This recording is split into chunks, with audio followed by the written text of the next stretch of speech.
Madame, Monsieur, bonsoir. C'est devenu une tradition dans nombre de pays. L'observation des élections. À chaque échéance dans les pays, les missions s'installent, qu'elles soient nationales ou internationales. C'est le cas encore lors de la présidentielle ivoirienne ce 31 octobre 2020. On fera le point avec des observateurs sur ce plateau pour comprendre comment ils ont travaillé, pour quels résultats et recommandations. Nous recevons donc pendant ces 90 minutes M. Koulibaly Sibiri de la Fondation Digui. Bonsoir. Bonsoir. Ouattara Diakalia, expert électoral, observateur pour la Convention de la société civile ivoirienne. Bonsoir. Bonsoir. Diané Hassan, vous êtes magistrat, secrétaire général du Conseil national des droits de l'homme. Bonsoir. Bonsoir, M. Kolo. Et Cyril Nguégan, qui est chef de la mission du Parlement africain. Bonsoir. Bonsoir. Merci, messieurs, d'être venus. Cette année, la Commission électorale indépendante a accrédité 110 missions d'observation pour 14 753 observateurs. C'est tout un processus comment observer, avec quelle méthode? Je vous invite à voir les explications de Sidonie Davila.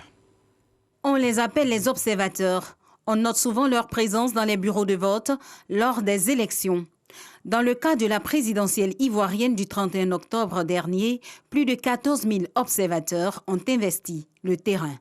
Les observateurs sont considérés comme des témoins oculaires lors des élections. Leur rôle s'avère important pour la crédibilisation d'un scrutin. En règle générale, on note deux types d'observation, l'observation long terme et l'observation court terme. En plus des observateurs nationaux, d'autres proviennent des pays étrangers, des ONG internationales ainsi que d'autres organisations comme l'Organisation internationale de la francophonie, l'Union européenne, l'Union africaine, pour ne citer que ceux-là. Tous n'observent pas de la même manière.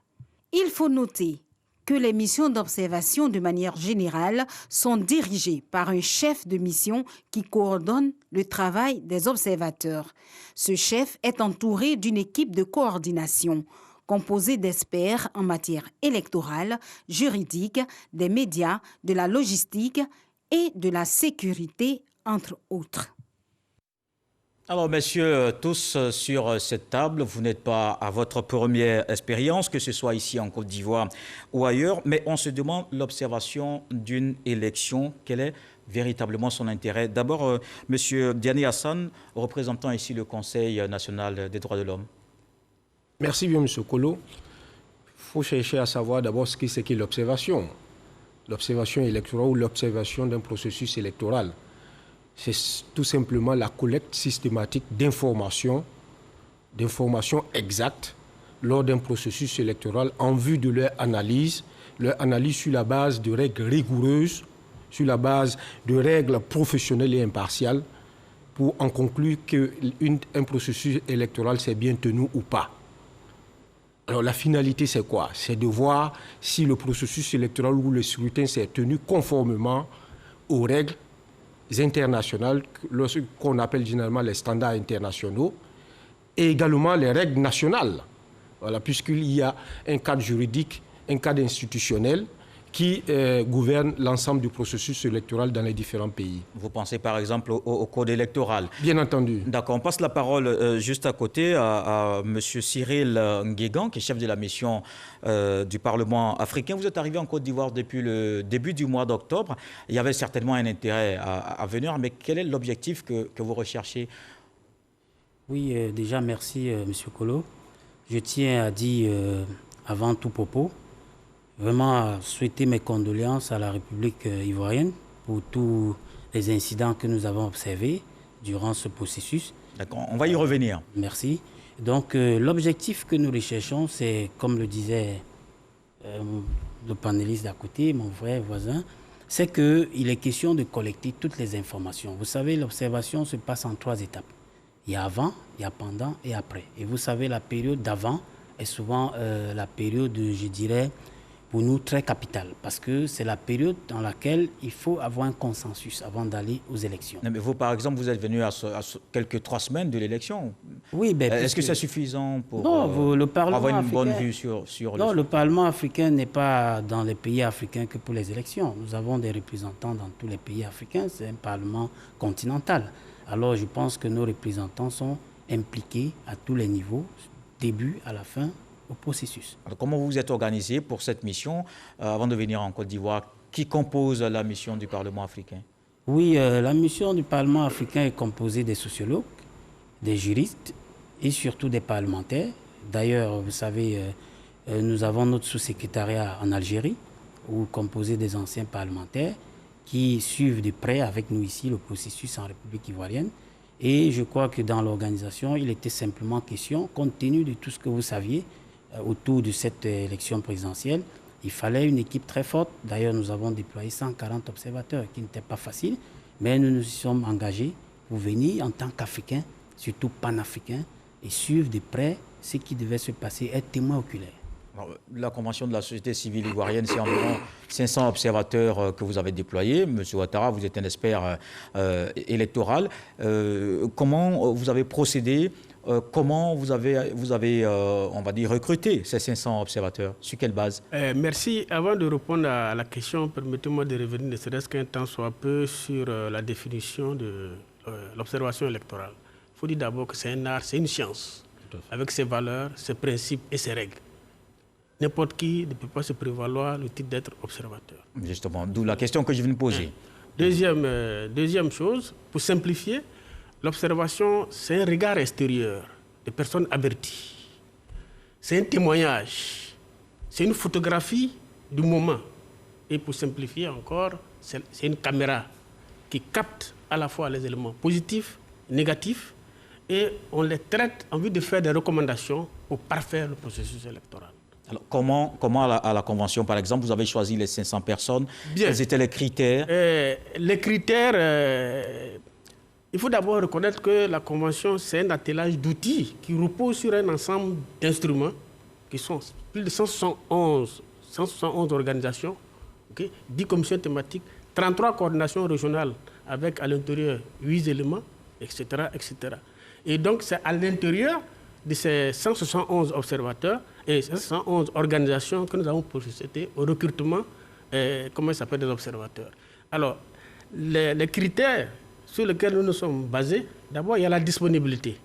Le lieu de résidence. Ne pas afficher une appartenance quelconque à un parti politique ou avoir un intérêt quelconque, une acquaintance avec un parti politique. 3, être à mesure, jouir de ses droits, toutes ses facultés, pour pouvoir suivre l'opération et rendre compte et écrire un rapport. Donc voici un attelage des critères sur lesquels nous nous sommes basés. Et nos organisations membres ont fourni les dossiers que nous avons analysés au siège et procédé au choix. Et dans les 500, il y a 116 observateurs long terme et 384 observateurs court terme. Long terme, qu'est-ce qu'on y met comme définition? Long terme, c'est ce qui va une semaine à plus. Et le court terme, c'est un jour avant, le jour du scrutin, et un jour après. C'est sur 3 jours.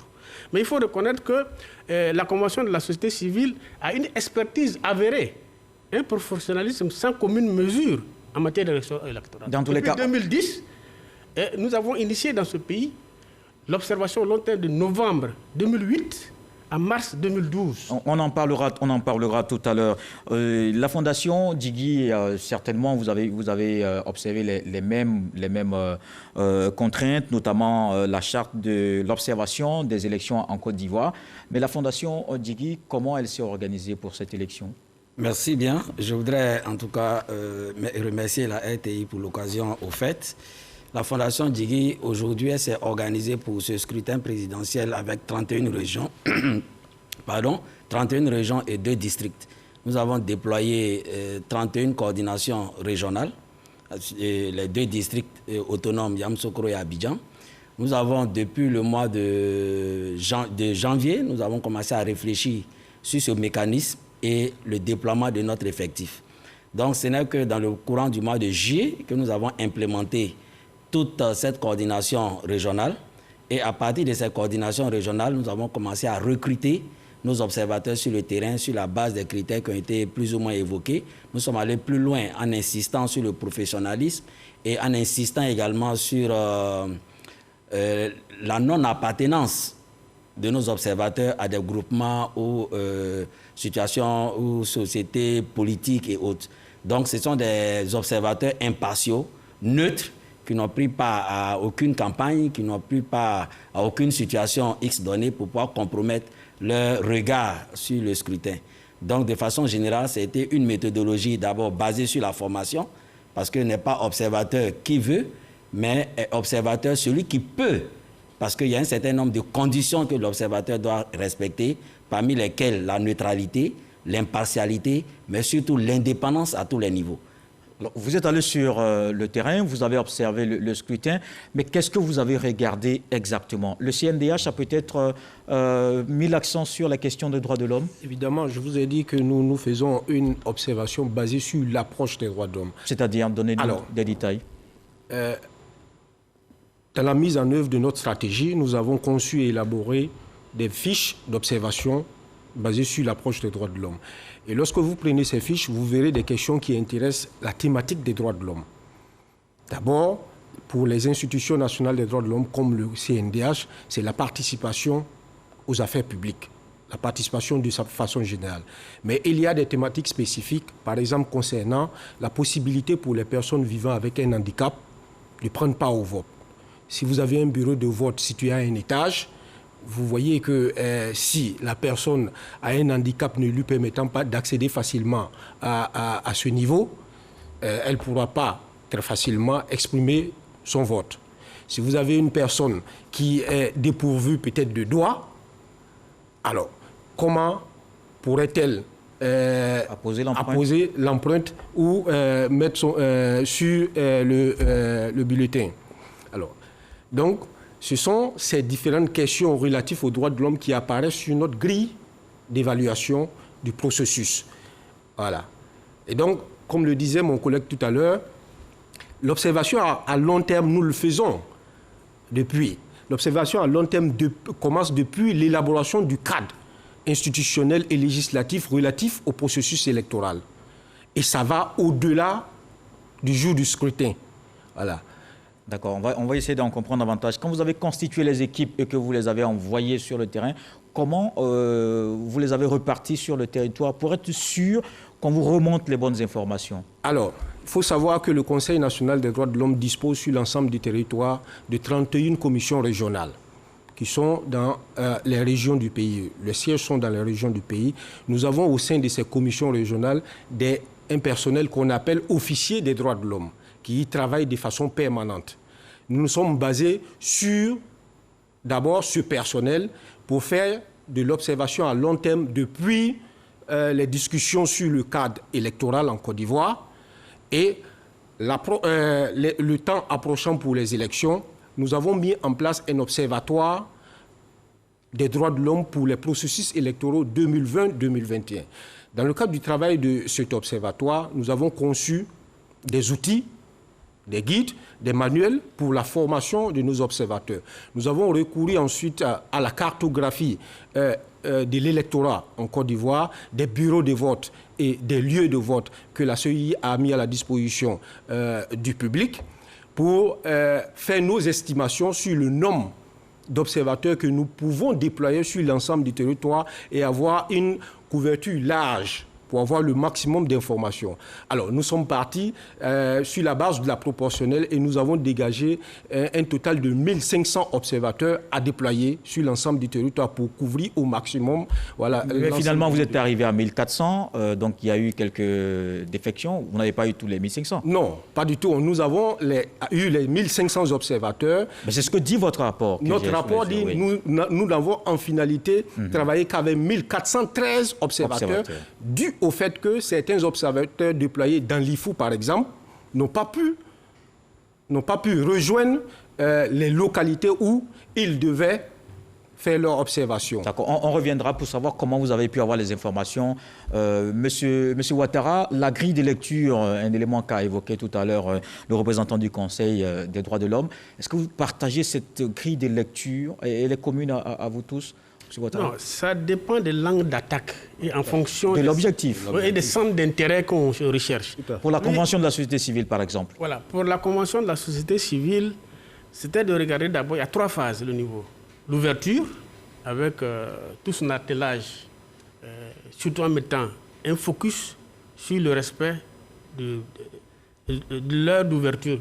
Parce que le code électoral dit que le scrutin commence à 8 heures. Donc pour nous, en matière d'observation électorale, c'est un indicateur important. Donc nous avons recommandé à nos observateurs d'être devant les bureaux de vote au plus tard à 7h30. Ensuite, il y a le déroulement du scrutin avec la disponibilité du matériel, le professionnalisme des membres du bureau de vote. Est-ce que les membres du bureau de vote sont au complet? L'environnement, dans lequel se déroule les choses, la présence des forces de l'ordre, y a-t-il eu des intimidations, y a-t-il eu des influences, y a-t-il eu des campagnes le jour du scrutin? Voici un certain nombre d'éléments qui nous intéressent. Et enfin, la clôture. La clôture est la règle, un des principes de l'observation, c'est que lorsque vous observez l'ouverture dans un bureau de vote, vous êtes obligé d'observer la clôture dans le même bureau de vote. Et donc, voici un certain nombre d'éléments qui ont attiré notre attention, sur lequel nous avons prêté une attention toute particulière. Et vers 15h, 16h, nous avons fait un premier point du déroulement du scrutin. Alors que les bureaux de vote n'étaient pas fermés. N'étaient pas fermés. Pourquoi? Parce que d'abord, il faut reconnaître qu'en matière de maillage du territoire, on a un avantage comparatif, dû au fait que, comme je l'ai dit tantôt, la Convention a une expertise en matière de surveillance des politiques publiques en général, dont fait partie l'observation électorale. Donc, à la faveur des autres projets, par exemple, de suivi du contrat de développement et de désendettement, on a installé ces coordinations-là qui sont en région. Donc, les coordinateurs régionaux étaient déjà prépositionnés dans toutes les régions, les chefs-lieux de région. Et nous les avons formés déjà courant 30 septembre et le 1er. Et donc, nous les avons mis sur le terrain pour observer la pré-campagne, la campagne, et ensuite, ils ont continué. Et au niveau d'Abidjan, il y a aussi les observateurs qui sont prépositionnés dans les différentes communes. Et ensuite vient les court terme. Et donc, comme l'a dit mon voisin d'à côté, le renforcement des capacités est un axe majeur. Parce que vous ne pouvez pas envoyer des individus qui ne maîtrisent aucune technique, aucun principe de l'observation. Oui, ça vous l'avez dit à votre première intervention. Voilà. On était sur la grille de lecture. On les a déployés. On était sur la grille de lecture avant de donner la parole au Parlement africain. La Fondation Djigui, quel était votre regard, le squelette que vous avez défini pour atteindre vos objectifs? Pour atteindre nos objectifs, nous avons attaqué effectivement, en sus de ce que le coordonnateur de la Convention l'a dit, nous avons attaqué sur l'angle beaucoup plus de la période avant, en observant les informations, la gestion de la campagne et en tenant compte aussi des propos des uns et des autres pour voir est-ce que la campagne se fait de façon citoyenne et républicaine. Nous avons observé à ce niveau avant le scrutin. Au niveau le jour du scrutin, tous les éléments qui ont été évoqués par M. Diakalia, nous avons intégré cela. Mais il faut juste ajouter à ce détail-là la situation de la participation électorale ce jour-là. C'est-à-dire que l'environnement, la participation de la population à l'exercice de son droit citoyen. Nous avons beaucoup plus remarqué cet aspect, en plus de tout ce qu'il a eu à évoquer. Mais également, il faut dire que dans le cadre de notre mission, nous avons mis l'accent aussi sur la situation des personnes en situation de handicap et les personnes de troisième âge. Parce que nous sommes une organisation humanitaire qui participons à la défense des droits de l'homme. Également, donc cet aspect-là nous a intéressés à un moment donné.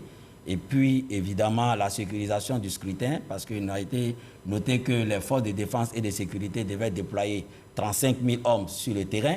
Pour l'opération Barissement. Voilà, opération Barissement, nous avons essayé d'observer cet aspect-là, si effectivement, ils sont dans les lieux de vote, et si possible, comment les lieux de vote ont été sécurisés, indépendamment des bureaux de vote.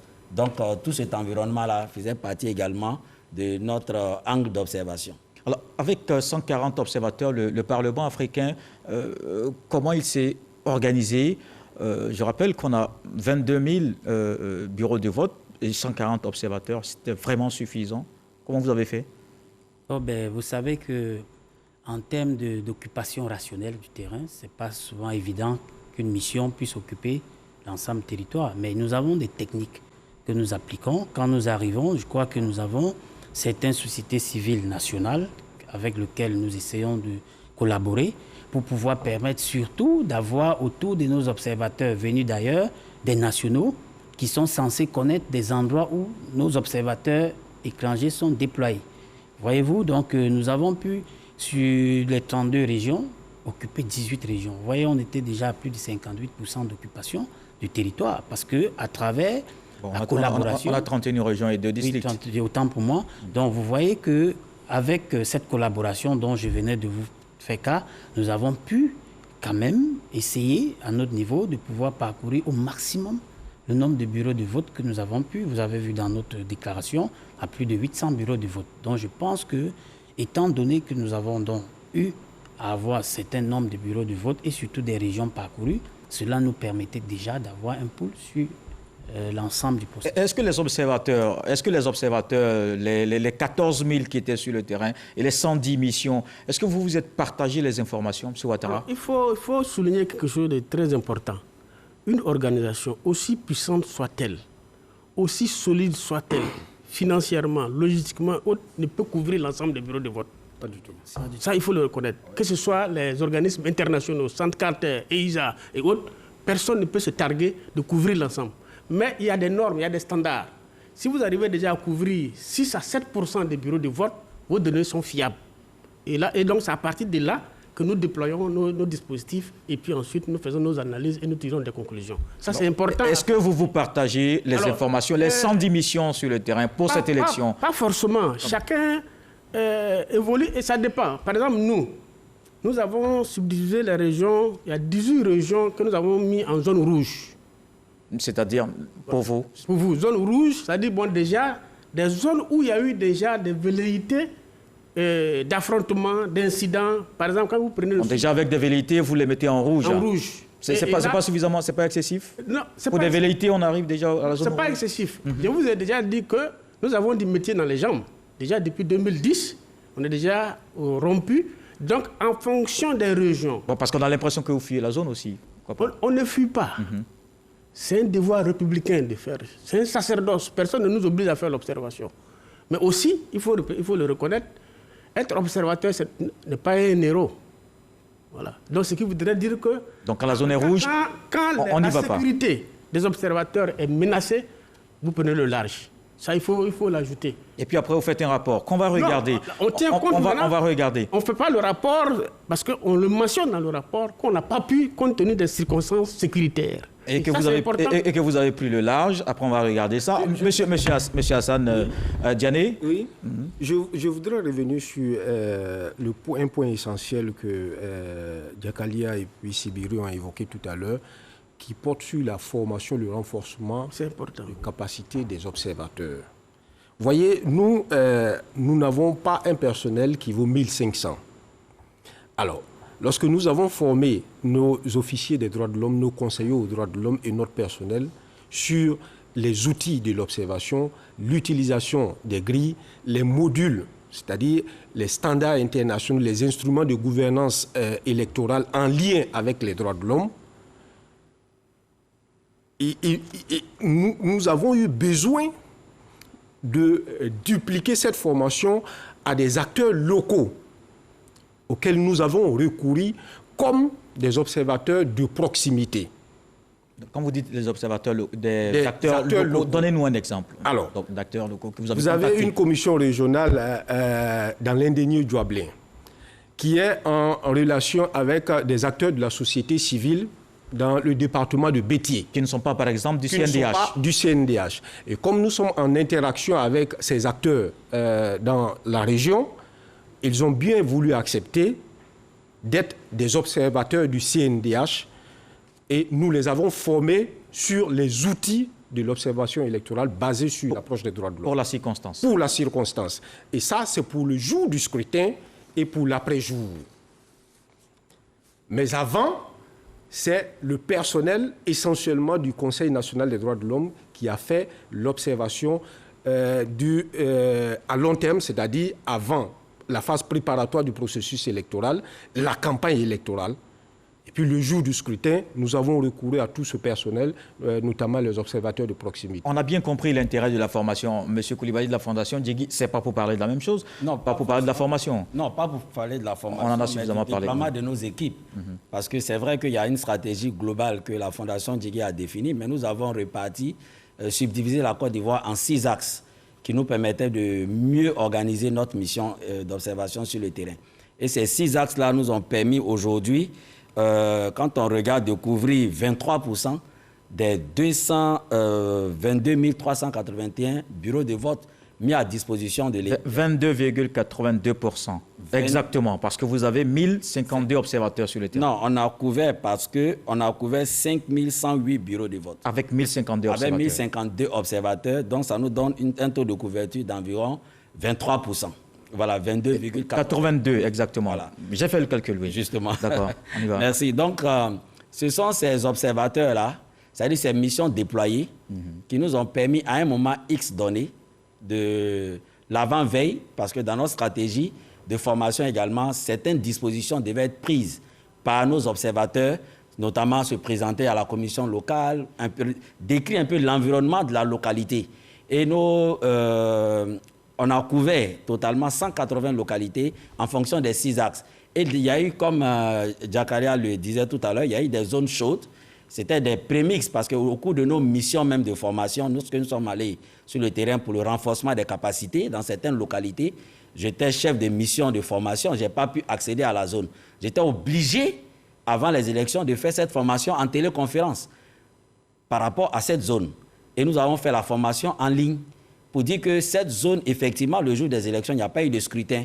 Mais c'était déjà prévisible dans notre mission par rapport à cette zone dont il a parlé tout à l'heure. Je pense que c'est la zone de l'Ifou, etc. D'accord. Sur les zones rouges dont parlait tout à l'heure M.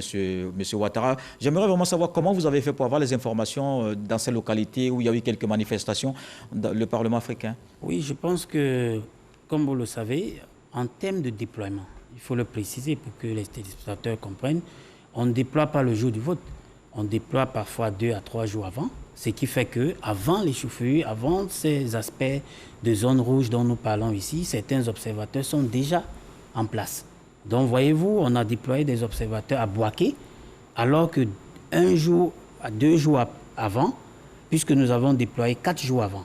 Et 2 jours avant, ceux qui devaient repartir vers Yamoussoukro ont été bloqués. Où nous avons eu des observateurs bloqués au niveau de Yamoussoukro, d'où je remercie le ministère de la Sécurité qui a dépêché un avion spécial pour amener les observateurs sur Abidjan. Ça, c'est un exploit aussi qu'il faut souligner parce que cela démontre ici l'aspect sécuritaire qui a été déployé ce jour. Comment vous avez eu les données sur Yamoussoukro, par exemple? Oui, sur Yamoussoukro, comme je vous le dis tantôt, les observateurs étaient bloqués, mais qu'à cela ne tienne, je pense que, comme je le disais tantôt, nous avons un système de collaboration. Quand nous arrivons dans un pays, nous avons comme je le disais, des observateurs locaux avec lesquels nous collaborons et d'autres étaient là-bas et qui nous ramènent des informations pour nous permettre d'être équilibrés dans nos informations.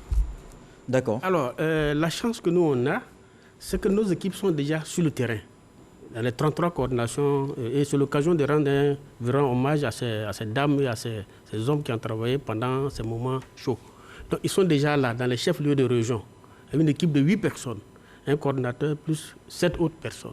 Donc, c'est eux qui nous font la remontée d'informations. Donc, on n'a plus besoin de faire déplacer des personnes d'Abidjan pour aller vers ces zones-là. Donc, ils sont là. Maintenant, peut-être la difficulté qu'on a, c'est qu'on a couvert dans le maillage les 33 chefs-lieux de région et les 2 districts d'Abidjan.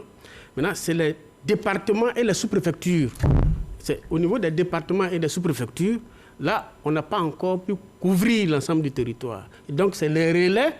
Et on a demandé à ces coordinateurs-là d'avoir des relais et des points focaux dans les départements, dans les sous-préfectures, de telle sorte que la remontée d'informations se fasse par ces coordinations. Et on a une équipe basée ici, à Abidjan, et on a fait une nuit électorale où on centralise toutes les informations avec une subdivision. Il y a 4 personnes, on a subdivisé l'ensemble des 3 régions en fonction de ces 4 personnes-là, et chacun a sa zone d'intervention avec ses coordinateurs qui sont les longs termes, et les longs termes ont des courts termes qui supervisent. Donc vous voyez donc par effet d'escalier, les courts termes remontent les informations au long terme, les longs termes remontent l'information à l'équipe projet qui centralise, qui traite, et qui sort le communiqué qui est validé maintenant par le comité de pilotage. D'accord, vous êtes vraiment dans l'observation à proprement parler de l'élection présidentielle. Ça nous permet d'aborder le deuxième thème de cette émission. Et avant de vous donner la parole pour nous dire comment les choses se sont passées, je voudrais qu'on regarde le rapport de la CEDEAO et de l'Union africaine. La mission d'observation a, sur la base de ces informations, noté ce qui suit. Sur le déroulement du scrutin, le vote a généralement débuté entre 8h et 9h dans la plupart des bureaux de vote que j'ai visités avec mon équipe. Dans la plupart des bureaux visités, le matériel électoral a été disponible. Une présence visible des forces de sécurité à l'entrée des bureaux de vote a été observée. Cette présence a été renforcée à certains endroits. Les représentants du candidat Alassane Ouattara et du candidat indépendant Konan Kwadio Bertin étaient présents dans plusieurs bureaux de vote que nous avons visités. Le dépouillement et le décompte des suffrages se sont déroulés globalement dans les zones observées conformément aux dispositions du Code électoral et des textes subséquents. La mission a relevé que les personnels électoraux identifiables aux couleurs nationales étaient présents dans près de 90% des bureaux couverts. Les représentants des candidats ont été présents dans la plupart des bureaux couverts par les observateurs de la mission, avec une moyenne de 2 représentants au moins par bureau de vote. Toutefois, celles des candidats d'Alassane Ouattara et Kwadio Konan Bertin ont été représentées. La mission a noté que les votes dans les bureaux de vote observés se déroulaient dans une atmosphère calme, sereine dans 97,5% des cas. Les rares perturbations observées étaient liées à la mauvaise gestion des files d'attente dans près de 67% des cas, ou l'indiscipline de certains électeurs dans 33%. Elle a également noté que la clôture du scrutin et le déroulement des opérations de dépouillement ont été satisfaisantes dans 90% des bureaux couverts. Bon, alors, M. Ouattara, vous aviez la parole tout à l'heure, parce qu'on est vraiment dans les indicateurs, dans la remontée de l'information, dans les statistiques, comme on vient de l'entendre. On vous écoute. Alors, avant de poursuivre dans d'autres lancées, je crois qu'il y a un élément que je ne voudrais pas qu'on mette en perte et profit. Dites-nous. C'est important parce que l'un des domaines dans lequel la société civile en général et la Convention de la société civile en particulier excelle, c'est bien l'observation électorale. Mais chez nous, comme on le dit, quand un cultivateur travaille sur la pluie, il a beau transpirer, on ne peut pas le savoir. Donc c'est l'occasion de prendre à témoin l'opinion nationale et internationale sur l'expertise et ce que la société civile a pu développer dans ce domaine-là. Alors, M. Ouattara, je pense que si vous êtes là, c'est justement parce qu'on veut savoir cette expertise. Donc, je pense qu'on n'a pas besoin de revenir là-dessus. Dites-nous, comment vous avez travaillé? Qu'est-ce que vous avez ressorti dans l'observation de l'élection? On reviendra à vous tout à l'heure. M. Koulibaly de la Fondation Djigui. Effectivement, il y a... Qu'est-ce qui est ressorti? Qu'est-ce qui est ressorti? Comme on l'a dit en introduction, M. Diané le disait tout à l'heure, c'est que l'observation, c'est des objectifs bien précis. C'est une collecte des données et puis qui va aboutir à la formulation de recommandations et de conclusions suite à ce que nous avons observé. C'est des faits saillants, c'est des faits positifs, des faits négatifs que nous récoltons de part et d'autre. Donc, dans le cadre de notre mission d'observation, nous avions un pool qui était composé d'experts, sociologues, juristes, etc., pour consolider toutes les données et pouvoir faire une interprétation juste.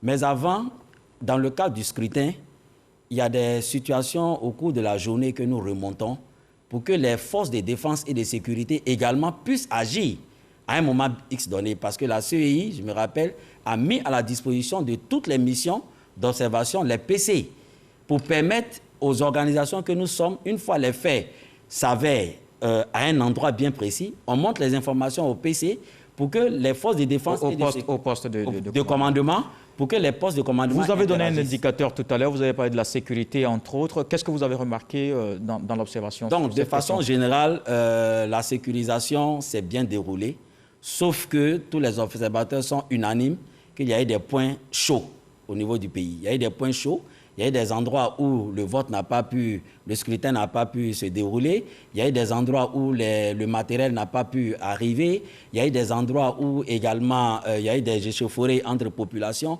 Mais tout ça, comme les forces de défense et de sécurité n'étaient pas armées pour réagir, n'avaient pas d'armes létales, en ce moment-là, ils n'ont pas fait usage de la force. Souvent, la plupart du temps, c'était des négociations, des discussions pour qu'on puisse lever les barrages et autres. Donc, dans ce cadre-là, nous avons insisté sur la participation, sur la sécurisation du scrutin. Donc, dans notre rapport, on le dit très bien que ça a été un scrutin sécurisé de façon acceptable et au regard des conditions de travail que les forces de défense et de sécurité avaient. Donc, dans le cadre de notre mission, on avait 3 niveaux. C'est-à-dire le niveau terrain avec les 1052, mais dans les 1052, on avait un pôle de 46 qui était au niveau central et puis un groupe de 7 que nous avions baptisé les experts. Donc, eux, ils devaient traiter et remonter les informations.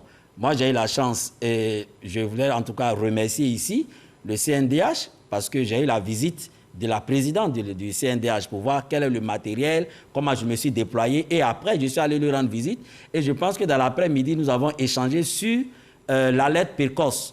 C'est-à-dire que sur le cas de l'alerte précoce, qui est un système mis en place par la CEI pour pouvoir faire les remontées d'informations. Et ça a été une très belle expérience où nous avons, entre 15h et 16h, remonté toutes nos informations qui pouvaient être traitées au niveau de la CEI à travers les autres mécanismes qui ont été mis en place. Alors, ce qui est très intéressant, effectivement, dans le cadre de notre mission, nous avons établi une salle de situation au Conseil national des droits de l'homme avec du personnel qui recevait en temps réel les incidents de terrain. Et comme nous avons au sein du Conseil national des droits de l'homme une plateforme d'alerte précoce qui est en lien avec le système d'alerte précoce de la CEI, lorsque nous recevions les informations de terrain, ces informations étaient enregistrées dans le système d'alerte précoce qui était communiqué directement dans le système d'alerte précoce de la CEI pour permettre au centre de coordination de la réponse rapide de donner des réponses rapidement sur le terrain. Et trouver des solutions. Et trouver immédiatement des solutions. Mais est-ce que vous avez trouvé? Oui. Quelle solution vous avez trouvé? Un exemple, on nous a signalé la difficulté pour les électeurs d'accéder au lieu de vote qui était situé au camp de gendarmerie d'Agban. Alors, parce que les électeurs, à majorité, étaient domiciliés du côté nord du camp, et donc il y a un portail d'entrée de ce côté nord qui avait été fermé pour des raisons de sécurité. Alors, les électeurs devaient faire le grand tour pour venir passer par le côté sud. Lorsque nous avons été informés, nous avons remonté l'information au centre de coordination de réponse rapide où siège le représentant de la gendarmerie nationale qui a immédiatement saisi sa hiérarchie à l'effet de permettre aux électeurs ce jour d'accéder par le portail nord du cas d'Agban pour pouvoir exercer leur droit de vote. C'est un exemple parmi tant d'autres. D'accord. Le Parlement africain, M. Cyril Nguégan. Oui, M. Kolo, je crois que par rapport à ce jour du vote, le Parlement n'avait pas eu d'incident à signaler. La seule chose que je voudrais relever, c'est que des endroits chauds, tels que le disent ici les collègues, c'est un aspect de droit que nous voudrions relever. Ceux qui ne voudraient pas aller voter, il faut reconnaître que c'est de leur droit. C'est de leur droit légitime. Et ceux qui se sont mobilisés à aller voter, c'est aussi un droit. Et cela veut dire, le fait de dire ici, pour nous, c'était des endroits à risque ou chauds, nous ne l'avons pas compris comme ça. Nous avons compris simplement que chacun est libre de s'exprimer dans son pays. Ceux qui n'ont pas voté, on retient qu'ils n'ont pas voté. Et ceux qui sont sortis pour aller voter, nous les avons supervisés, comme notre travail nous demande. En tant que... Mais il y a eu, vous-même vous l'avez dit, dans vos différents rapports, des endroits où d'autres ont été empêchés de voter. C'est aussi le même exercice du droit? Oui, c'est le droit, puisque si vous empêchez, la force de sécurité prend acte. Parce que je crois qu'ici, il faut le reconnaître. Vous avez 22 135 bureaux de vote et 35 000... 22 381. de bureaux de vote sur 35 000 agents déployés. Vous voyez qu'ils ne pouvaient pas se repartir de telle sorte. agents de sécurité. Donc vous comprenez que de manière rationnelle, on ne pouvait pas avoir plus que 3 ou 4 ou 5 agents de sécurité par lieu de vote. Donc du coup, il y avait eu ce rapport de force entre ceux qui venaient empêcher d'autres citoyens libres d'aller voter. Et comme l'a dit ici tantôt le collègue, il n'y avait pas d'armes à feu pour pouvoir tirer sur la population.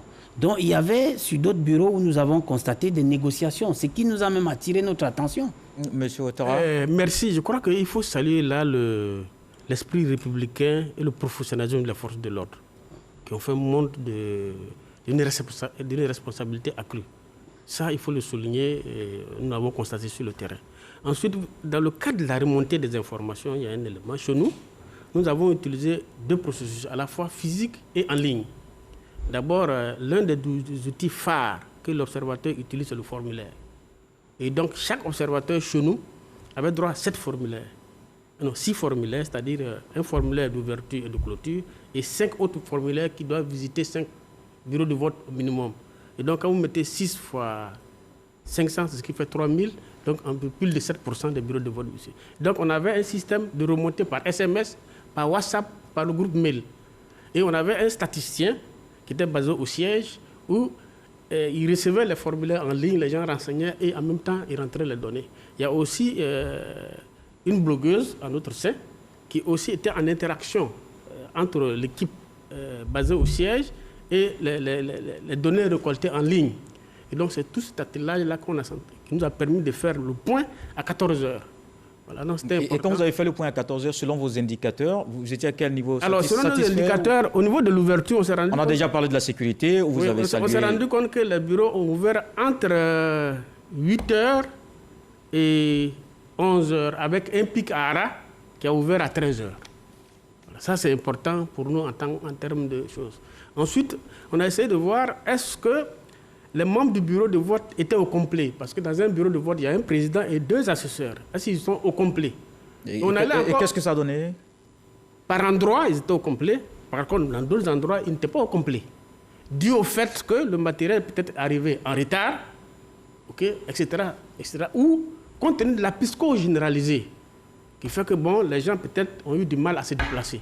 Si vous voyez, moi j'habite Bassam. Quand je suis parti de Bassam à Abidjan, ce jour-là, j'avais l'impression que la ville était un cimetière avant 8 heures. Donc, tous ces facteurs-là peuvent concourir à ça. Ensuite, on a essayé de regarder est-ce que les candidats avaient leurs représentants dans le bureau de vote. C'est important en termes de levier, en termes d'indicateurs. Et le constat qui ressort, c'est que c'est le candidat du RHDP qui était presque dans tous les bureaux de vote. Ça, c'est important. Est-ce qu'il y avait la présence d'autres observateurs autres que nos observateurs? Oui, on s'est rendu compte, et c'est effectivement, on a encouragé CNDHCI, Fondation Djigui et autres, dans, comment il s'appelle les choses. Maintenant, il y a un autre indicateur qui a prêté notre attention, c'est ce que j'ai dit, c'est l'environnement général du vote. Le jeudi à minuit, en principe, aux abords, dans les 100 mètres des lieux de vote, il ne doit pas avoir d'affiche, ni de campagne le jour du scrutin. Nous avons regardé cela, et on s'est rendu compte que ça a été respecté. Ça, c'est des indicateurs pour nous qui comptent. Et ce sont ces indicateurs qui concourent à dire au finish que le scrutin a été crédible. On va arriver à la conclusion. Et justement, il y a cette question de la crédibilité. Dans l'opinion, on se dit, mais des observateurs qui n'ont pas couvert tout le territoire. Ici, sur ce plateau, vous êtes 4 missions que vous représentez. Et au total, ça fait 3105 observateurs pour les 22 381 bureaux de vote. Est-ce que la question de la crédibilité qui se pose, évidemment, n'est pas justifiée? Monsieur Koulibaly. Je pense qu'il n'y a pas de débat. Il n'y a pas de débat. Et chaque mission d'observation, faire un point. Et en fonction de ses capacités logistiques, ses capacités en termes de ressources financières, ses capacités en termes d'hommes, en termes de ressources humaines et autres, chacun déploie. Et en fonction de l'angle également sur lequel tu veux aborder, et comme M. Diakale l'a dit tout à l'heure, aucune organisation ne peut se prévaloir observer les 22 381 bureaux de vote. Ça, ce n'est pas possible. Mais là, aujourd'hui, vous devez convaincre. Oui. Prenons le principe du lieu de vote. Le lieu de vote, nous avons 10 850 lieux de vote. Sur les 10 850 lieux de vote, nous, Fondation Djigui, nous avons couvert à peu près 10%. C'est-à-dire nous sommes à 1052 observateurs, ça nous fait 9,69%. Donc si chacun fait le calcul à ce niveau, on peut estimer que pour les 10 850 lieux de vote, on peut facilement se retrouver avec une juxtaposition des éléments, on peut se retrouver facilement à près de 60-70% de lieux de vote couverts. Donc, en rien, cela ne peut entacher de la crédibilité de notre observation. Étant entendu que l'observation, c'est une caméra. Nous venons fixer ce qui est bien, nous relevons. Ce qui est insuffisant, nous relevons. Et nous formulons des recommandations pour que les échéances futures se passent dans les meilleures conditions. Alors, je pense que l'observation ne devrait pas souffrir de manque de crédibilité dès lors que la mission mise en place, la mission sur le terrain, se conforme aux principes de l'observation, aux principes fondamentaux de l'observation, les principes de neutralité, d'impartialité. Peu importe la méthode utilisée, vous avez la méthode proportionnelle qui consiste à faire un déploiement des tailles électorales, et puis la méthode de l'échantillonnage ou des statistiques qui consiste à partir d'un échantillonnage pour pouvoir faire une projection. Est-ce qu'à ce niveau-là, il n'y a pas d'extrapolation? Vous n'exagérez pas? Non, pas du tout. Pas du tout. Le Parlement africain, est-ce que vos résultats sont suffisamment représentatifs de ce qui s'est passé? Je pense qu'au vu du nombre d'observateurs que nous déployons et avec la collaboration telle que je le disais, c'est tout à fait logique que nous donnions une impression qui soit équitable au jour du vote. Parce que comme vous l'avez écouté tout à l'heure, le CNDH l'a dit, c'est un échantillonnage. Parce que vous ne pouvez pas prétendre occuper toute l'étendue du territoire. Ce n'est pas possible pour aucune mission d'observation. Donc, par conséquent, nous pensons que la collaboration aussi, il ne faut pas l'oublier. Les missions se collaborent. Il ne faut pas que les gens se trompent. Parce que pendant que nous faisons même nos déclarations, des missions sont de manière conjointe. Alors, nous pensons ici que le Parlement, précisément, à chaque fois que nous avons observé, nous avons nos techniques à nous qui nous permettent de telle sorte que nous puissions justifier tout ce que nous donnons comme statistiques ou surtout comme rapport préliminaire. Parce que nous pensons qu'à chaque mission, le Parlement essaye d'aller jusqu'au bout, comme d'ailleurs vous voyez ici à présent. Vous êtes tous pour le moment avec vos rapports préliminaires. Je pense qu'après, ça va continuer. Oui, bien entendu. Et M. Ouattara, vous disiez tout à l'heure qu'il n'y a pas d'extrapolation. Il n'y a pas d'extrapolation. J'ai bien dit que les normes les standards au niveau international, si vous arrivez à couvrir 6 à 7%, déjà, vous faites des projections, parce qu'on a des statisticiens avec nous. Bien entendu. Voilà, donc ce n'est pas, on n'est pas tombé de la dernière pluie pour pouvoir annoncer que le scrutin a été crédible ou pas. Et dans la crédibilité, il faut le souligner. Et je l'ai dit à certaines occasions que quand un spectateur regarde le match Barça-Real de Madrid, il n'a pas la même lecture qu'un entraîneur de football qui regarde ce match. Ça, c'est important en termes de règles. Les gens... Mais après, on regarde, le résultat. J'arrive. Les gens spéculent beaucoup sur la crédibilité. Mais la crédibilité, il y a 4 éléments qu'il faut prendre en compte. L'inclusivité, la transparence, la responsabilisation et la compétitivité. C'est sur ces 4 critères-là, ces 4 indicateurs, quand c'est vérifié, à travers un certain nombre d'indicateurs que nous avons déclinés depuis l'ouverture du bureau de vote jusqu'à la clôture. Voilà. Donc, on ne se lève pas. L'observation, ce n'est pas aller en villégiature. Voilà. C'est du professionnalisme. Voilà. Et avoir du coffre, c'est ce qu'on a dit, quand on forme nos individus avant de les envoyer. Et c'est pourquoi on dit on ne prend pas en compte les données remontées par la presse, ni par les réseaux sociaux. C'est ce qu'on a vu de nos propres yeux. Les yeux. Donc, quand les journalistes sont quand même crédibles. Bon, vous aimez faire du sensationnel. Ah bon? Voilà, donc du coup, c'est différent de nous en tant que... on ne va pas faire le procès des métiers parce qu'on n'en sortirait pas. C'est du cosmétique parfois. C'est l'un des principes d'ailleurs. Voilà. Et donc du coup, ça veut dire que... Est-ce que vous avez été témoin, vous avez vu? Justement. C'est ça, témoin oculaire et auriculaire. D'accord, on va vous passer la parole s'il vous plaît. Non, c'est important de souligner cela. Vous allez terminer, oui. Parce que les journalistes font parfois des remontées d'informations qui après, quand on vérifie, ce n'est pas fondé. Bon, d'accord. Ça, je vous laisse tenir évidemment ces propos parce que je ne suis pas tout à fait d'accord. Monsieur Koulibaly. Oui, il faut dire que simplement, l'observation, c'est une science. Comme les autres sciences, c'est une science. C'est un art, c'est un système, c'est des mécanismes qu'on met en place. C'est un ensemble d'éléments conjugués qui aboutissent à une déclaration sur une situation que vous avez observée effectivement. Parce que lorsqu'on prend la définition fondamentale, on dit l'observation, c'est la collecte d'informations. Mais ces informations que vous collectez doivent être objectivement vérifiables. Elles doivent être objectivement vérifiables.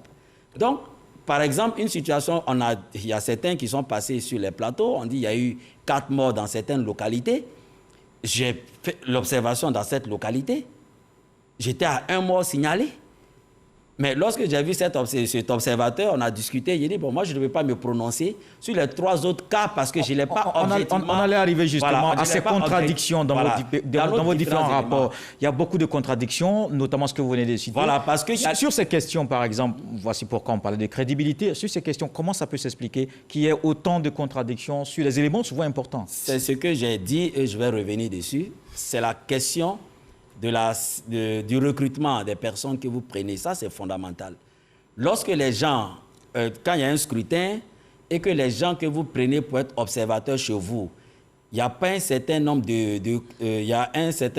codes de conduite à respecter qu'on peut appeler de la déontologie de l'observation. Mais quand la personne vient à l'observation pour une journée simple et puis qu'il y a des velléités par derrière de faire des remontées fausses d'informations, elle va évidemment entacher votre crédibilité dans ce que vous rendez. Donc, c'est pourquoi le choix même de l'observateur obéit à des critères et à des valeurs. Si on ne retrouve pas ces valeurs de sincérité, ces valeurs de responsabilité, on ne trouve pas ces valeurs de compétence en ces personnes, pourquoi on les recrute? En ce moment-là, vous allez avoir un rapport truffé de beaucoup d'incohérences. Donc, nous, au niveau de la Fondation, nous avons mis notre accent dans le recrutement sur la base, Jack l'a dit tout à l'heure, c'est la disponibilité. Mais au-delà de la disponibilité, il y a la crédibilité, la sincérité de la personne que nous engageons, le professionnalisme également de la personne, mais également son engagement citoyen et républicain. Alors, sur ces contradictions... Sur ces contradictions, je dirais que cela résulte généralement du non-respect des principes qui gouvernent l'observation par certains. Est-ce que c'est parce qu'ils ont vu? Est-ce qu'ils se sont bien formés? C'est la question. On peut peut-être demander, on peut peut-être se dire aussi, c'est ce qu'ils ont vu? Non? Est-ce qu'ils ont été rigoureux? Est-ce qu'ils ont été professionnels? Est-ce qu'ils ont vérifié effectivement les faits? Je vous prends un exemple. Au secrétariat de l'Observatoire, on nous remonte le jour du scrutin qu'il y a 5 morts à Teyiri. J'appelle tout de suite le président de la commission régionale du Go, avec lequel nous travaillons quotidiennement. Je lui dis, votre officier des droits de l'homme qui vous a rapporté ces informations, est-ce qu'il a vu les corps? Est-ce qu'il était sur le terrain? Il me dit non. Qui lui a rapporté ces faits?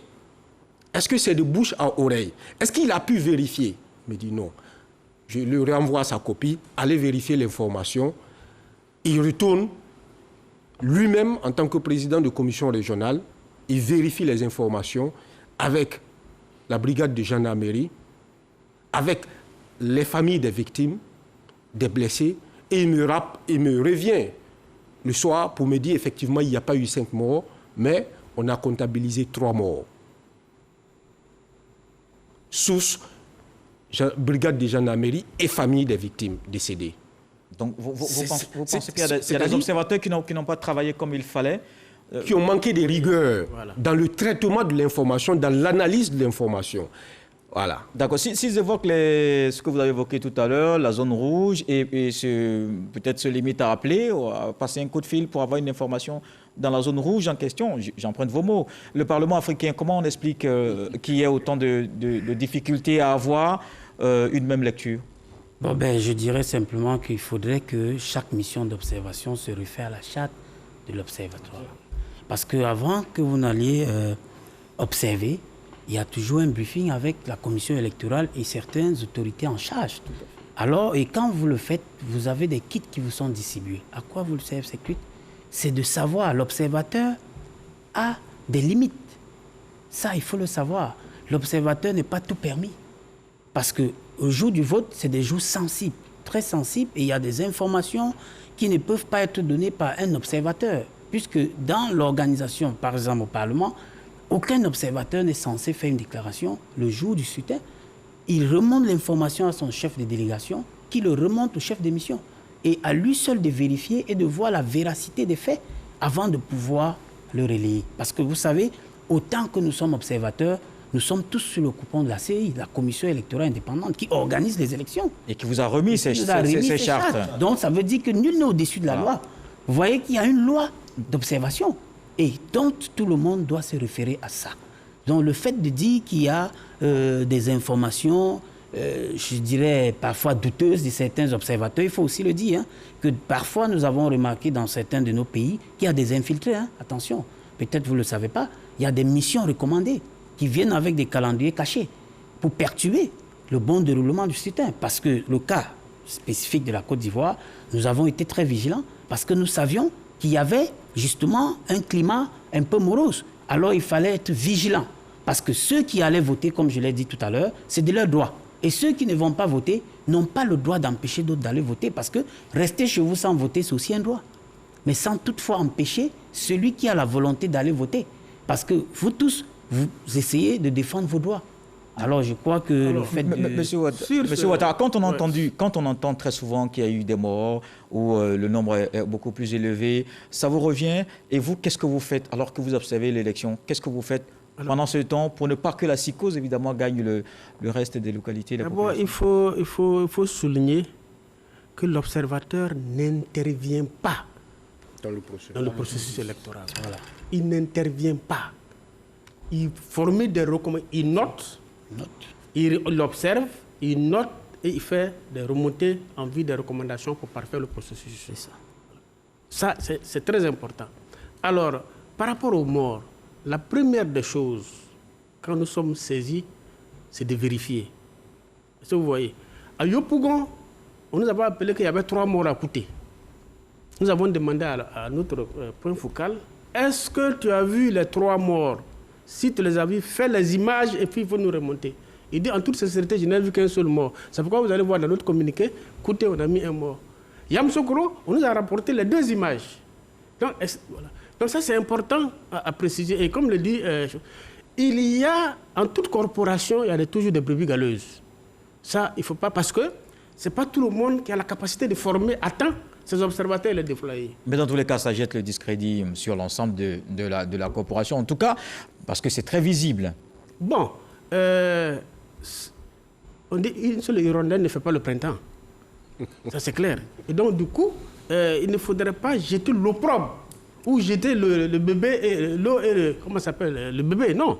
D'accord. Ce n'est pas à cause d'une organisation ou de 2 observateurs qu'on va dire que l'ensemble de tous ces observateurs-là... C'est vrai que c'est une seule graine qui fait pourrir le sac de maïs, mais ça sont raison gardée. On a croisé même des gens qui avaient à peine des difficultés à définir les organisations qui les ont mandatées sur le terrain. Ça, c'est sûr. D'accord, il y a parfois des organisations images, où les observateurs se sont érigés en scrutateurs ou bien en complément des membres du bureau de vote. Ça, c'est des fautes extrêmement graves. Voilà. D'accord. Alors, on parle tout à l'heure de crédibilité, mais qu'est-ce qu'on peut dire comme élément qui crédibilise justement une élection ou qui l'entache? En termes de crédibilité, il faut dire que c'est d'observer que tout le monde a le droit d'exercer son vote. Ça, c'est un élément, c'est un indicateur de crédibilité. Deuxième élément, il faut noter également qu'il y a la possibilité à tous les candidats au scrutin d'avoir droit à la parole, de s'exprimer et de présenter quelque chose. Donc, troisième élément, c'est le dispositif électoral. Et qu'on ne note pas quelque part qu'une population est empêchée pas par la population, mais par le dispositif étatique qui empêche une population d'exercer son droit. Donc, lorsque tous ces facteurs n'ont pas été observés et que le samedi 31 dernier, les gens se sont levés pour certaines régions dans le calme, ils sont allés accomplir leurs droits civiques. Pendant ce temps, d'autres ont estimé qu'il ne faut pas aller. Il n'y a pas eu de problème. D'autres ont estimé qu'en allant, je dois empêcher mon voisin d'aller le faire. En ce moment-là, il y a quelques soucis. Mais cela n'empêche nullement la crédibilité du scrutin. Alors, vous avez relevé 681 incidents. Pour vous, c'est un élément qui crédibilise ou qui entache? C'est un élément qui crédibilise les élections. On parle d'incidents, mais les incidents, c'est des incidents de différentes natures. Voilà, c'est des incidents de différentes natures.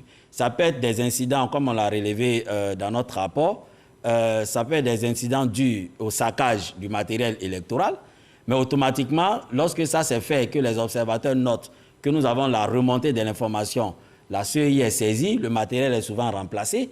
Et deuxièmement, ça peut être des lieux de bureau, les lieux de vote complètement fermés. En ce moment-là, on empêche les gens d'aller exercer leurs droits. Mais lorsqu'on fait le tour de tous ces aspects sur les 22 381 bureaux de vote et que la CEI, dans sa déclaration, estime qu'il y a eu, en fait, affiche qu'il y a eu plus de 17 000 BV qui ont ouvert. En ce moment-là, quand on fait le ratio, ça rentre dans la moyenne générale. On est à peu près à 4 000. On est à peu près à 4 000 et quelques... Monsieur Ouattara, oui. Ajouté à cela, il y a le secret du vote. L'emplacement de l'isoloir doit garantir le secret du vote. C'est un élément important dont nous vérifions. La qualité du matériel, le listing. Est-ce que le lecteur qui rentre, les membres du bureau de vote vérifient s'il est inscrit sur la liste électorale? La qualité du matériel, l'encre est-il indélébile? Est-ce que vous voyez? Tout ça concourt à la crédibilisation du vote. Pour la convention de la société civile. Y a-t-il eu dysfonctionnement criard dans le dispositif? Y a-t-il eu anomalie? C'est tout ça qui concourt à la crédibilité. Ce n'est pas un seul élément. Bon, pour la convention de la société civile, qu'est-ce que cela donne? Entre éléments qui crédibilisent et éléments qui entachent, qu'est-ce que... D'abord, je voudrais souligner quelque chose. Quand vous prenez les 33 régions, il y a une seule région où il n'y a pas eu de vote du tout, c'est Ifou. Tout à fait. Ça, il faut le souligner. Où il n'y a pas eu de vote du tout, c'est Ifou. Daoukro, Mbayakro, Prikro, Wele. Même Moronou, dès l'instant qu'il y a eu vote à Ara, on ne peut pas le dire.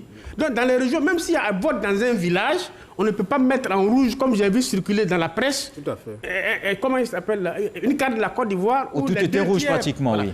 Deuxième chose, ou trois, nous avons 33 régions. Si le scrutin a entaché sur 15, 16, 17, 18 régions, là en ce moment on peut dire que le scrutin est entaché d'irrégularité, il n'est pas crédible.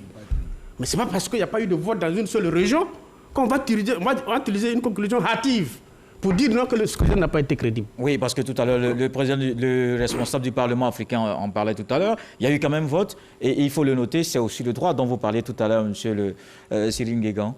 Oui, effectivement, je crois que tout a été dit ici. Sur les 33 régions, une seule région qui n'a pas voté, ça veut dire que nous avons dépassé la moyenne. Donc ça veut dire qu'en termes de crédibilité, le vote a été crédible.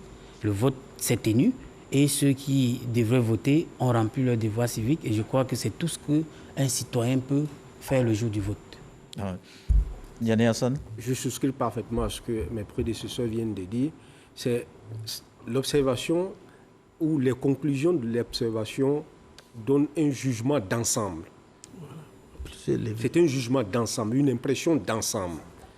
Alors, sur cet ensemble, est-ce que il y a des éléments qui décrédibilisent tout le processus, ou bien est-ce qu'il y a juste des éléments marginaux? C'est ça.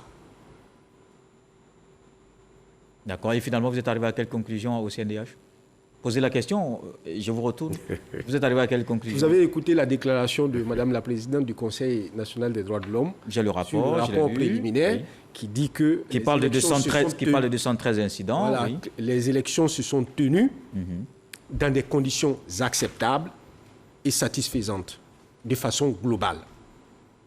Voilà. D'accord. En citant évidemment ce qui s'est passé tout à l'heure. Mais il y a aussi cette question qui...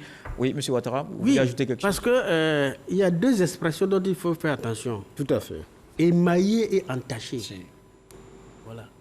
C'est quand c'est entaché que ça concourt à la non-crédibilité du scrutin. Mais quand c'est émaillé, ce qui voudrait dire qu'on prend en compte les incidences qui ont eu lieu. On prend en compte les pertes en vies humaines. C'est pourquoi vous allez voir, quand on a dit que le scrutin globalement a été régulé, transparent, mais aussi faut-il noter qu'il y a eu des cas de force majeure dont il ne faut pas mettre en perte de profil.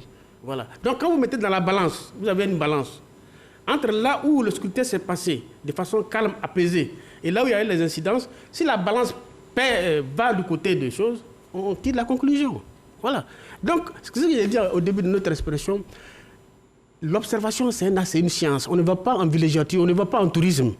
On va en termes de quelqu'un qui est averti, qui est éclairé, qui connaît et qui sait ce qu'il va aller regarder parce qu'il y a un certain nombre de leviers, il y a un certain nombre d'indicateurs, il y a un certain nombre de critères qui concourent à la crédibilité. Et donc, quand vous les décrivez, et donc, en conclusion, vous allez voir, généralement, c'est toujours ça, en conclusion, parce que c'est au regard ou de ce qui précède. Voilà l'expression consacrée. Oui, justement, et quand vous le dites, vous dites que tout s'est bien passé. Est-ce que finalement, on ne minimise pas ce qui s'est passé comme violence? Non, pas du tout. On dit, vous allez répondre. Vous allez répondre. Vous allez répondre un à un. D'abord, M. Koulibaly. En fait, c'est des cas. C'est comme si on est dans une situation où sur 100 éléments, et puis on a peut-être 10 c'est-à-dire vous avez 100 appareils, 5 ou 6 appareils ne fonctionnent pas, et puis vous allez dire l'ensemble de vos appareils-là ne fonctionne pas. C'est des indicateurs qu'on regarde. Donc, vous voyez, même la CEI, elle a 22 381 bureaux de vote. Elle ouvre, elle constate qu'il y a 17 601 PV ouverts à peu près. Donc, on est autour de 4 000 qui ne sont pas ouverts. Donc, elle tire une conclusion. Voilà, sur les 4 000, est-ce que sur les 4 000 sur les 22 000 qui ne sont pas ouverts peuvent entacher la crédibilité du scrutin que j'ai organisé? Non. Ça dit que c'est des indicateurs. Si, par exemple, on est à 50-60% de cas d'incidents, de façon générale sur le territoire, comme on l'a dit, on a 31 régions. Plus 2 districts. Plus 2 districts. On se rend compte que les élections n'ont pas pu être organisées dans 50%, ou bien dans à peu près 20 régions. En ce moment, il y a un problème. Il y a un problème. Donc, c'est des statistiques qui sont tenues. La formule consacrée, effectivement, c'est le scrutin s'est passé dans les conditions satisfaisantes, de façon générale, mais nous notons néanmoins qu'il y a eu des incidents qui ne peuvent pas... D'ailleurs, vous l'avez relevé. Oui, M. Ouattara. Nous ne mettons pas en perte et profit les pertes en vies humaines et les dégâts matériels, s'il vous plaît. Ce n'est pas ça. Oui, vous l'avez mentionné dans votre rapport. Et il faut noter aussi une chose, c'est que la Côte d'Ivoire, la violence en matière électorale tend à devenir une marque déposée de la Côte d'Ivoire. Et ça, il faut le corriger. Alors, vous êtes en train de dire quelque chose qui est suffisamment grave? Non, parce je pense qu'il faut relativiser quand même. Non, oui. Je le dis parce que, à part les élections de 2015, où il n'y a pas eu de violence du tout, généralement, toutes les élections, il y a eu des violences quand même. Et comparativement au Ghana, notre voisin, la compétition au niveau là-bas, c'est un jeu, c'est une... C'est-à-dire que... On va arriver à cette partie-là. Dans la troisième partie, on va parler des solutions, justement. On évoquera la question. Est-ce qu'on peut arriver un jour à faire une élection? On en parlera. Monsieur Ouattara, on passe la parole, s'il vous plaît. S'il vous plaît, on passe la parole à M. Kané. Oui. Je voudrais dire que, revenant sur ce que Sibiri a dit tout à l'heure, rappeler que c'est un jugement d'ensemble. Vous n'aurez pas, dans aucune démocratie, aussi parfaite qu'elle soit, un système électoral parfait. Vous n'aurez pas ça dans le monde. Regardez ce qui se passe aux États-Unis. Oui, d'accord. Un candidat remet en cause une pratique. Le président sortant. Voilà, une pratique ou un mode de vote qui est en cours depuis des années. Le vote par correspondance. Et il introduit des recours devant les juridictions pour suspicion de fraude. C'est l'une des plus grandes démocraties au monde. J'en conviens, oui. Alors, c'est pour cela que le législateur, conscient du fait que tout processus peut être entaché d'irrégularité, a prévu, dans le cas de la Côte d'Ivoire, que l'irrégularité ne peut entraîner la remise en cause du scrutin que lorsqu'elle est de nature à entacher la sincérité du scrutin. D'accord. C'est bien. Le Parlement africain, c'est d'ailleurs peut-être pour cela que dans votre rapport, vous n'avez pas insisté sur les violences? Bon, on ne dirait pas qu'on n'a pas insisté, puisque nous avons quand même fait cas, par endroit. Oui. Et nous ne disons pas que... En une ou deux phrases, oui. Voilà, et nous ne disons pas que nous ne déplorons pas surtout les cas de perte de vie en vie humaine, parce que, vous savez, la vie est sacrée. Mais qu'à cela ne tienne, nous pensons que, en aucun cas, la commission électorale qui organise les élections ne saurait être une rébellion pour tuer la population.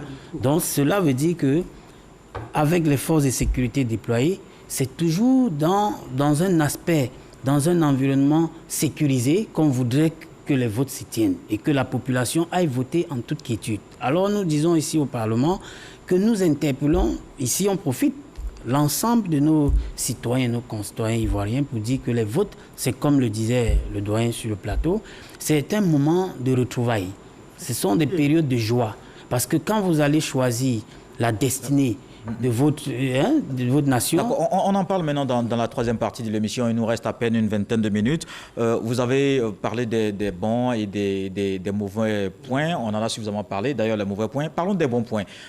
Qu'est-ce que le Parlement africain a noté comme bon point pour cette élection, si vous voulez un enseignement? Oui, le bon point, c'est que je crois que sur l'ensemble des bureaux que nous avons couverts, nous avons retenu que la majorité était ouverte en temps réel, puisque nous disons que le Parlement a pour habitude d'être sur le terrain à 7 heures, même si les bureaux doivent être ouverts à 8 heures, mais nous avons constaté que les bureaux que nous avons parcourus étaient ouverts.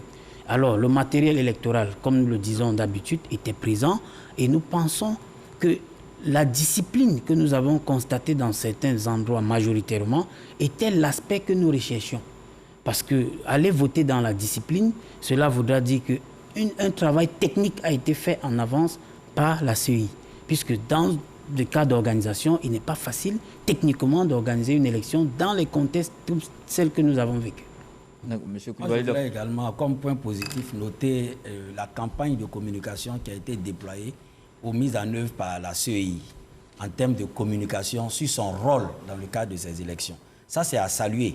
Il est rare de voir dans les États le rôle de l'organe central qui est en charge de l'organisation des élections. La CEI a suffisamment communiqué sur son rôle et sur ses actions. Et elle a démontré à la face de la nation quelle était sa limite. Elle n'était que simplement un organisateur, mais pas un décideur. À chaque étape, le président est sorti pour dire « Voici mon rôle, je me limite à ça et je transfère ». C'est ce qu'il a fait de tout le début. Et quand on regarde les panneaux, la CEI a fait comprendre aux Ivoiriens son rôle qui est d'organiser et de compter. Vous voyez, la voix, j'organise, mais c'est toi qui donnes ta voix. C'est toi, moi je compte ce que les uns et les autres ont fait. Je m'arrête à là. Et ça a été son rôle. Et parallèlement à cela, la CEI a déployé, effectivement, il y a des missions d'observation qui ont eu le rôle de sensibilisation des populations quant à leur rôle et à leur responsabilité en termes de choix pour la destinée du pays. Donc, il y a eu ces campagnes de sensibilisation à saluer, mais également les campagnes de proximité. Et nous avons noté également plus ou moins une maturité de la classe politique et puis une bonne dose de non-violence de la part de certaines personnes qui ont appelé surtout le rôle important et prépondérant qu'ont joué les leaders religieux dans ce pays pour ces élections. Ils n'ont fait qu'appeler à l'apaisement, appeler les gens à comprendre que les élections, ce n'est qu'un moment, mais après, il y a le vivre ensemble, il y a la cohésion sociale, il y a la paix. C'est un moment de transition. Ils ont travaillé à cela et il y a eu des communications dans ce sens. Et pour terminer sur ce c'est peut-être ce moment de jeu dont parlait M. Ouattara tout à l'heure. Justement. Oui. Et ce moment-là doit être... Qui va nous en dire un peu plus. Voilà. On reviendra à vous tout à l'heure. OK. Vous voulez que je vous en dise un peu plus sur le moment de... Parce que vous avez commencé à le dire. Non, et on vous avait coupé. Un exemple simple. En 2008, j'ai observé les élections avec Eiza au Ghana, à Cape Coast. Alors, j'ai croisé le dernier jour, j'appelle ça le rallye, la campagne, les partisans de John Kufuor et Atta Mills. Ils se sont croisés sur un pont et je me suis permis d'observer. Les deux groupes se sont croisés. Il n'y a pas eu d'invective, il n'y a pas eu de menace, ni rien. Ce que j'ai constaté, c'est que le symbole de John Kufuor, c'est l'éléphant. Donc, j'ai un électeur traînait le symbole. Et quand quelqu'un d'Atta Mills l'a croisé, il a dit comme ça, il le dit comme ça. Ça dit qu'on va devant et l'autre dit, bon, il faut un changement. Imaginez ici en Côte d'Ivoire que le RHDP, si le PDCI partait et qu'il se croisait à un endroit, qu'est-ce qui allait se passer?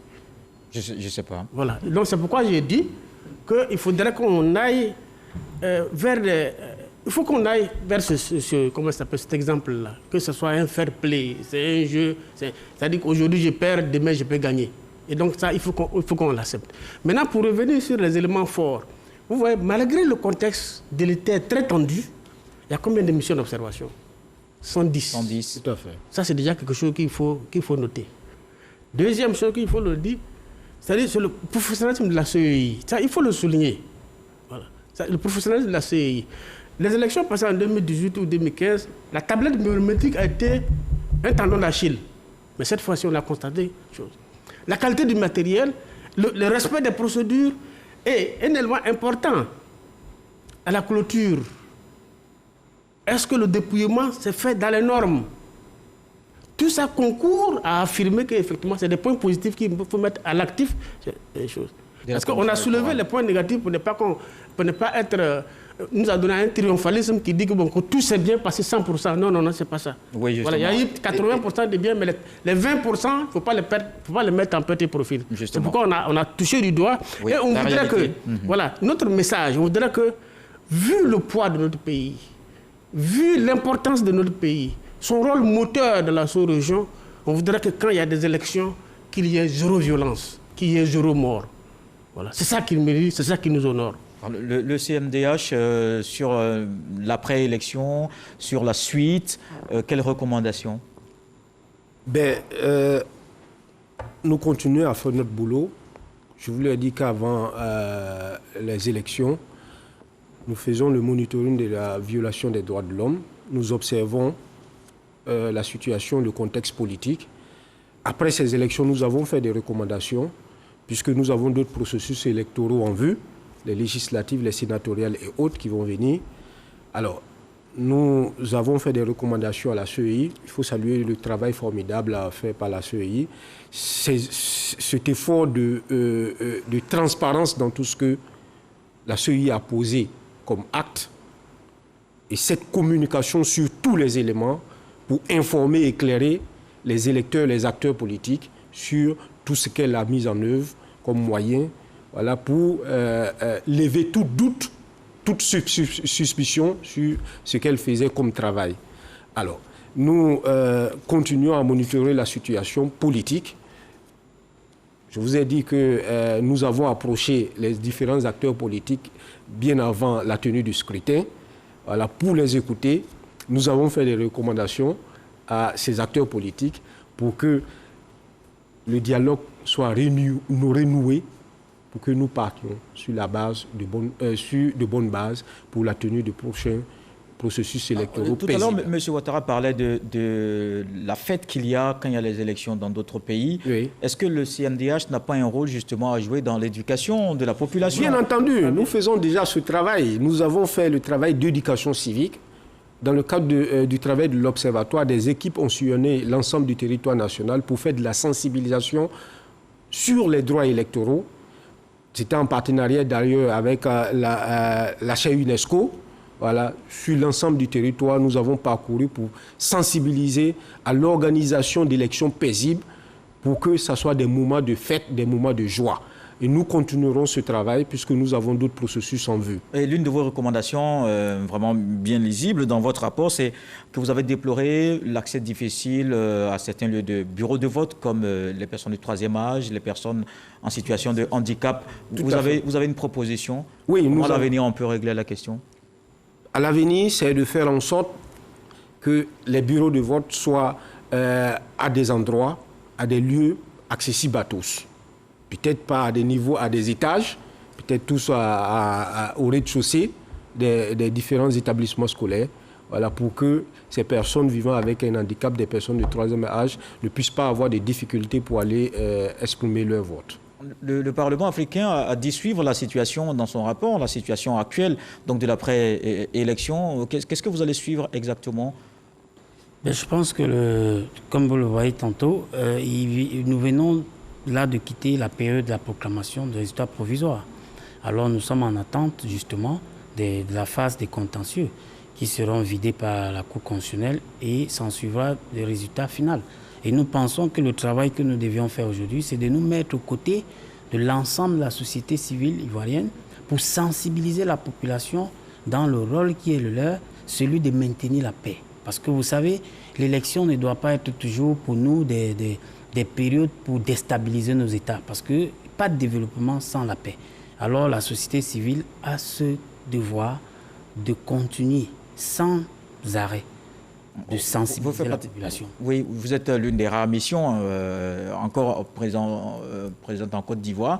Vous en avez pour combien de temps pour suivre la situation? Oui, actuellement, nous allons déjà repartir la semaine prochaine. Mais comme nous le disons tantôt, nous avons toujours des équipes de veille.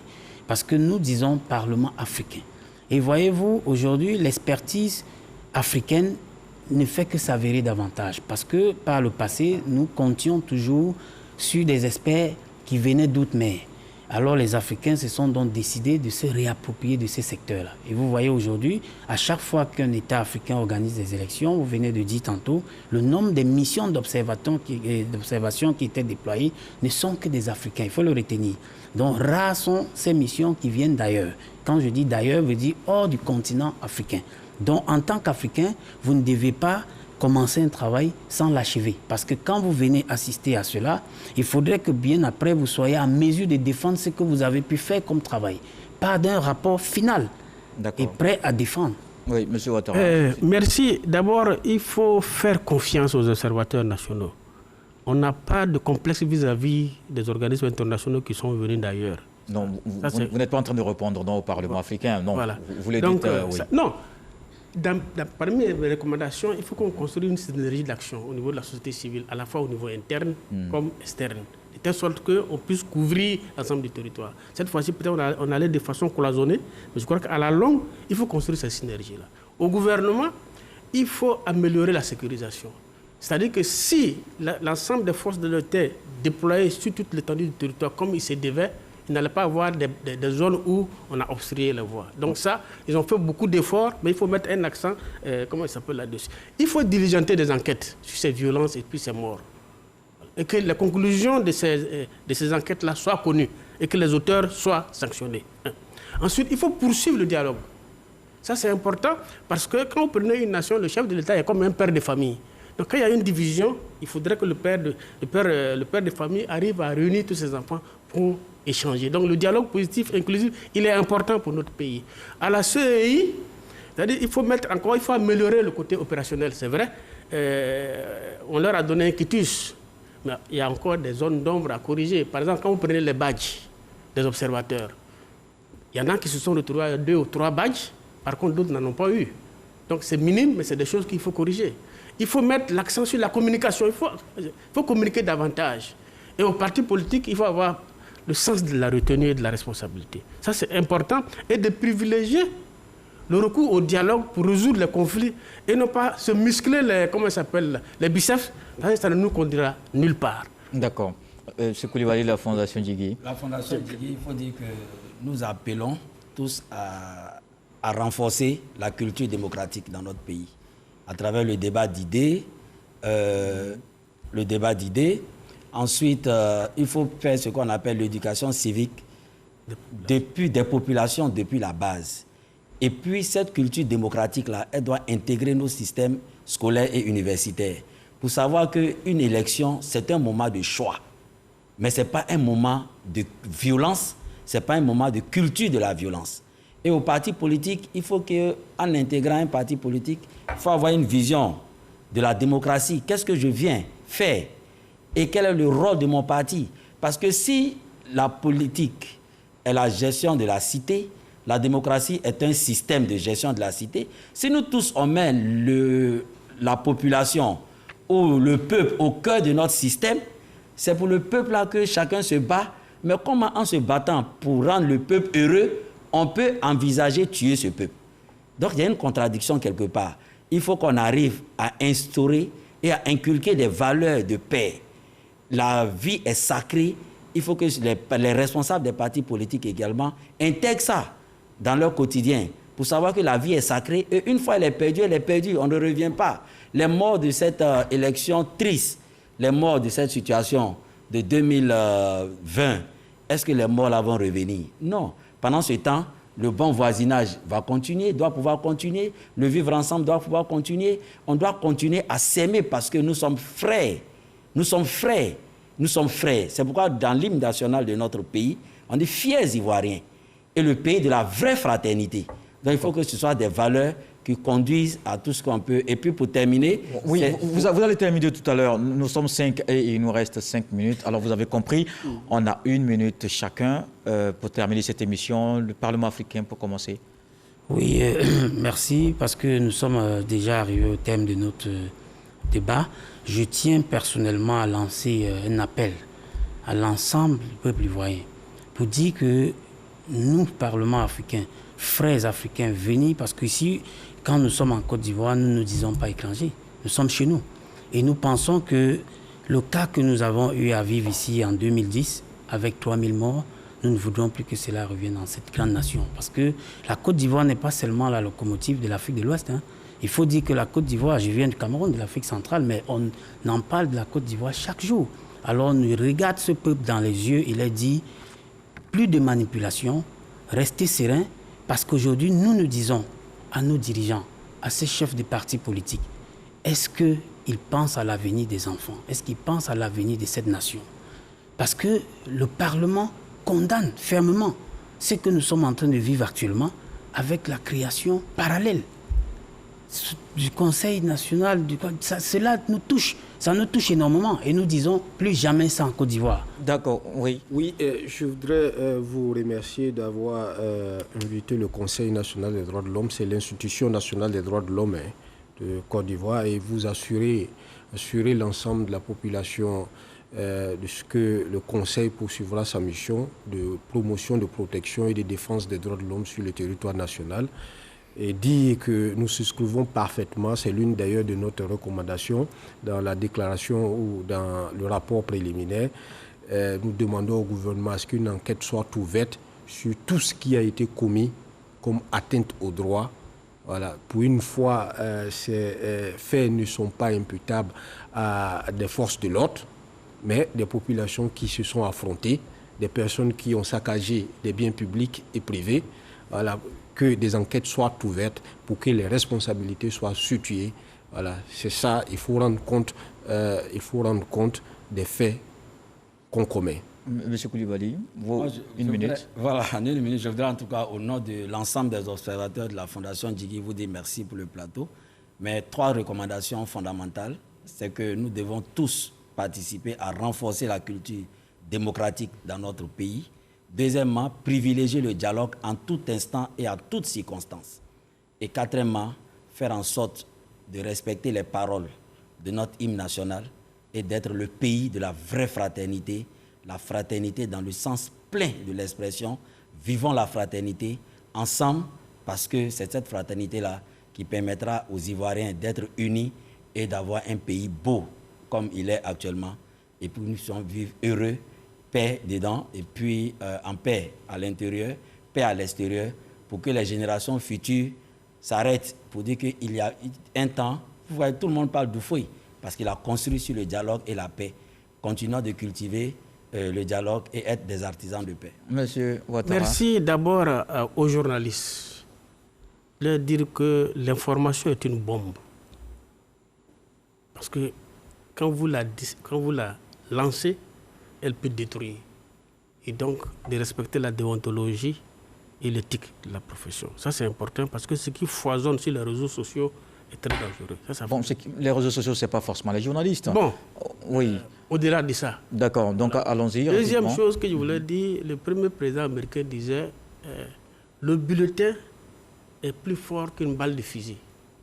Donc, faisons en sorte que les élections symbolisent cela. La violence ne résout rien.